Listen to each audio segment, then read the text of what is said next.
Martino. Le cauchemar de tous les woke.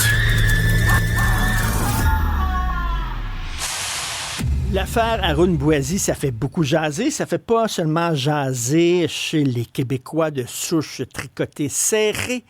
Ça fait jaser aussi dans la communauté arabo-musulmane aussi. Ça fait beaucoup jaser. Il y a des pour, il y a des contre, parce que comme je l'ai dit tantôt, les communautés culturelles ne sont pas toutes homogènes. Elles sont diversifiées, le mot qui tient tellement à cœur à la gauche. Et donc, Mehdi Méheni, il est rédacteur en chef du journal Le Voyageur. Et M. Méheni, il a publié un texte extrêmement intéressant dans Le Devoir sur Haroun Bouazi. Puis il dit « Gare au piège du communautarisme, M. Bouazi ». Il est avec nous. Bonjour, M. Méheni. Bonjour, M. Martineau. Bonjour. Alors, le communautarisme, ça vous inquiète? Je vais peut-être juste commencer par corriger quelque chose. Je ne suis pas issu de la communauté arabo-musulmane, et enfin, pour peu qu'elle existe, parce que c'est une création plus qu'une existence réelle. Je fais partie de la communauté franco-ontarienne, mais si vous parlez de mes origines, je viens de l'Algérie, qui n'est pas arabo-islamique. Et c'est un problème qui se pose déjà de Mais justement, OK, je vous pose tout de suite la question. Tiens, vous m'ouvrez la porte, c'est une question intéressante, ça. Oui. Parce que j'aime ça, vous dites, je suis Canadien. C'est tout. Je suis Canadien. Je ne suis pas Italo-Canadien. Je ne suis pas Algéro-Canadien. Je ne suis pas Guatémalto-Canadien. Je suis Canadien. Au fait, vous avez renvoyé à la question de la diversité et de la culture. Et aussi, enfin, c'est très lié au communautarisme, oui, mais il faut peut-être poser certains préalables. C'est que personne, y compris M. Bouazi, n'a le droit de s'exprimer au nom des immigrants, d'où qu'ils viennent. Parce que les immigrants, quand ils arrivent ici, ils arrivent individuellement. Ce n'est pas un groupe, une communauté qu'on va ramener dans un bateau ou dans des avions et on va les poser dans un immeuble et mettre un drapeau par-dessus et puis un slogan, une religion et voilà, et dire que ça appartient à tel ou tel autre groupe. Ce sont des parcours individuels. Ce sont des destins individuels aussi. Et je pense que mettre les gens dans des communautés, dans des groupes, c'est un petit peu brimer des carrières, des destins, des... Est-ce que vous trouvez ça réducteur, c'est-à-dire on peut réduire absolument, la personnalité absolument, de mais regardez quelqu'un? ce que ça génère, Monsieur Martineau, regardez ce que ça génère. Petit problème technique. Vous-même, vous m'avez... Oui, alors arabo-musulmane, alors que je viens d'un pays, je vais juste... oui. Je vous en veux pas, mais je veux dire que je viens d'un pays où on se bat pour être laïque, ce que nous avons toujours été, parce qu'il faut comprendre que vous savez, par exemple, pour prendre l'avion d'Alger à Barcelone, en Espagne, c'est 45 minutes. Pour prendre l'avion de Alger à l'Arabie Saoudite, c'est 6 heures de vol. Vous comprenez qu'on est très loin de cette région et que s'il y a islam et arabité en Algérie, c'est aussi le fait d'une colonisation comme celle française, turque, espagnole avant et romaine il y a 2000 ans de cela. Fait que ce que je veux dire par là, c'est que les gens qui viennent de l'Algérie ne sont pas forcément arabes. La majorité est d'ailleurs berbère. C'est le cas en Tunisie aussi, d'où vient M. Bouazi.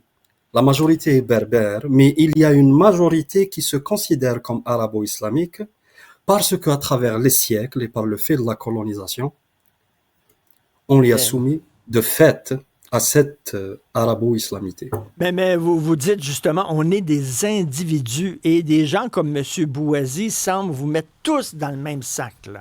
Là, il parlait à une communauté algérienne, puis c'est comme si tous les gens pensaient comme lui, vous formiez une communauté hétérogène. C'est pas vrai, c'est absolument faux, ça. C'est une construction de l'esprit, là. Ce que je veux dire d'abord quand je disais que nous sommes des individus qui arrivons, nous sommes des histoires, des parcours, chacun porte quelque chose d'individuel en lui, mais on essaye toujours de nous ramener vers cette logique communautaire qui finalement ne sert pas l'individu, mais sert des personnes qui veulent s'accaparer certains rôles de régisseurs de communautés ou de porte-parole de certaines communautés. Et bien entendu, cela a toujours des dividendes politiques notamment. Tout à fait. Et vous dites, au lieu de dire à ces gens-là, vous êtes victimes de racisme, pourquoi ne pas les encourager à retrousser leurs manches, à étudier, à travailler fort, au lieu de prendre le pli des milieux communautaires et de trouver du réconfort dans la nostalgie du pays perdu.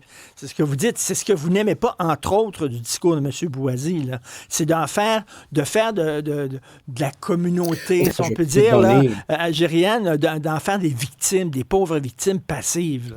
Absolument, j'en suis convaincu. J'en suis convaincu parce que peut-être le meilleur conseil qu'on puisse donner, la meilleure intégration qu'on puisse conseiller à un nouvel arrivant et à un immigrant, c'est d'aller peut-être dans une bibliothèque. Je peux citer mon exemple. En arrivant, j'ai choisi d'aller et de choisir comme communauté un groupe de lecture au sein de la bibliothèque du centre du plateau. C'est là que j'ai appris à lire du Michel Tremblay, j'ai appris à lire du Dany Laferrière qui de façon extraordinaire et positive m'a fait comprendre les différences culturelles qu'il peut y avoir avec le Sud et le Québec. Et quand on dit le Sud, il parle du Sud global. Alors, vous vouliez vous intégrer au Québec, vous vouliez vous intégrer au Québec plutôt que rester dans un ghetto. C'est ça, c'est-à-dire, il y a une façon de positive de faire tout ça. Le problème est dans l'approche, en fait, parce que des gens de lettres comme M. Dany Laferrière, il va vous expliquer pourquoi telle personne semble être fermée à ceci ou à cela. C'est pas parce qu'elle vous déteste, c'est pas parce qu'elle a un problème avec vous, mais parce que voilà, c'est-à-dire dans la tradition et dans les rapports sociaux déjà entre Québécois, voilà comment ça se passe. Ça ne veut pas dire qu'il y a un problème avec vous. Et ça, c'est une façon positive d'introduire les gens à l'intégration. Mais du moment qu'on dit à une personne, de toutes les manières, votre culture sera foulée au sol. Et quelle culture? Parce que je ne comprends pas, et merci de m'offrir cette tribune pour le dire, pourquoi M. Boisy a cité l'islam. Pourquoi il ramène l'islam à ça, au fait? Pourquoi il cite l'islam? J'ai écouté... il y a le nouveau sondage léger qui parle de 79% de Québécois qui pensent que les élèves du Québec doivent être éduqués dans un environnement laïque. C'est-à-dire si un pays veut se libérer du diktat d'une religion qui lui a été imposée, puis c'est un fardeau qu'il a porté pendant des décennies et des décennies. Faudra pas que d'autres personnes viennent ajouter le fardeau de leur propre démon à ce pays. Je suis tenté de dire, parce que moi je connais beaucoup d'Algériens et beaucoup de Tunisiens qui ont quitté et l'Algérie, et la Tunisie, le Maroc et bien d'autres pays parce que ils veulent donner une autre éducation à leurs enfants, une éducation laïque et universelle. Personnellement, moi je mettrais pas mon enfant, mais je mettrais pas mon enfant dans une école où on va lui enseigner la religion. Mais Monsieur Mény, c'est important ce que vous dites parce que on dirait chaque fois que ces gens-là, comme M. Boisy, parlent de laïcité, ils disent que c'est un débat qu'il y a entre les Québécois de souche et les communautés ethniques. C'est-à-dire les Québécois de souche sont pour la laïcité, pas les communautés ethniques. C'est totalement faux. Au sein des communautés, il y a des débats au sein des communautés entre... Il y en a qui sont laïcs, il y en a qui sont plus religieux. Vous en êtes la preuve, là. Vous aimez la laïcité, là. D'abord, c'est ce genre de propos que soutient Monsieur Boisy qui font que nous avons un Québec, les Québécois de souche et les communautés. Ça ne devrait pas exister, en fait. Si on vient au Québec, c'est pour être Québécois. Ça ne devrait pas exister, ça. Franchement, si on veut être dans une communauté, il faut rester chez soi. Donc, ce que je veux dire par là, c'est que c'est que ce débat ne devrait même pas avoir lieu. Parce qu'à la base, quand on quitte un pays, qu'on veut immigrer dans un autre pays, où on est conscient qu'il y a une certaine éducation, une certaine école, une certaine laïcité, on est censé quand même connaître toutes ces choses-là, c'est-à-dire on ne va pas les découvrir du jour au lendemain et dire que voilà, on est stigmatisé, qu'on respecte pas ma religion, je pense qu'il y a qu'il y a une mauvaise foi là-dedans, et je vais dire encore où elle se situe cette mauvaise foi.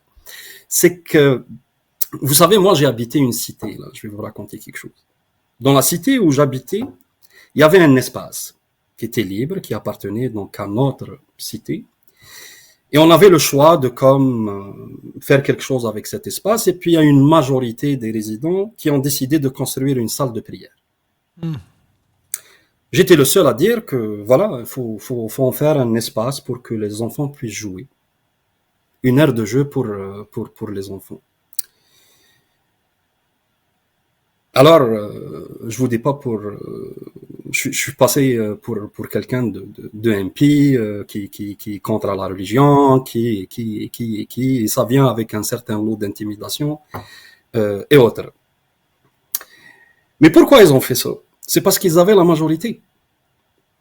Mais ces mêmes personnes, si vous allez les mettre au Québec, et du moment qu'ils sont minoritaires et qu'ils ne peuvent pas imposer ce fait, ils vont parler de racisme.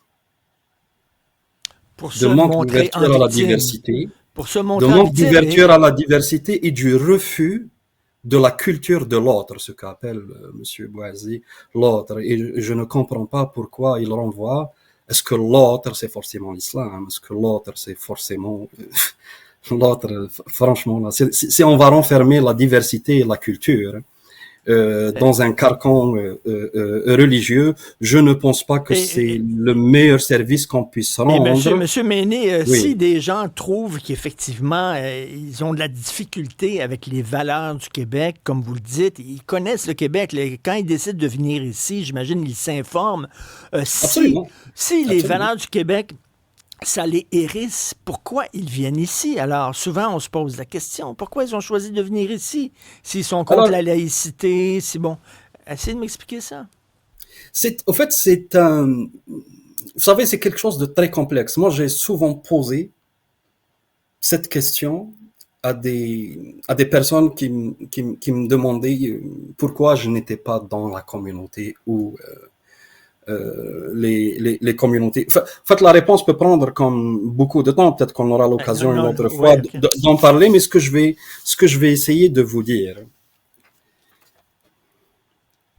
je pense que des personnes comme M. Boisy, mais M. Boisy est comme politicien, c'est-à-dire on le voit, il est visible, mais il y a beaucoup de personnes qui ne sont pas visibles et qui presque recrutent dans les communautés. Dès que vous arrivez, on va vous prendre en charge et vous ramener vers la communauté.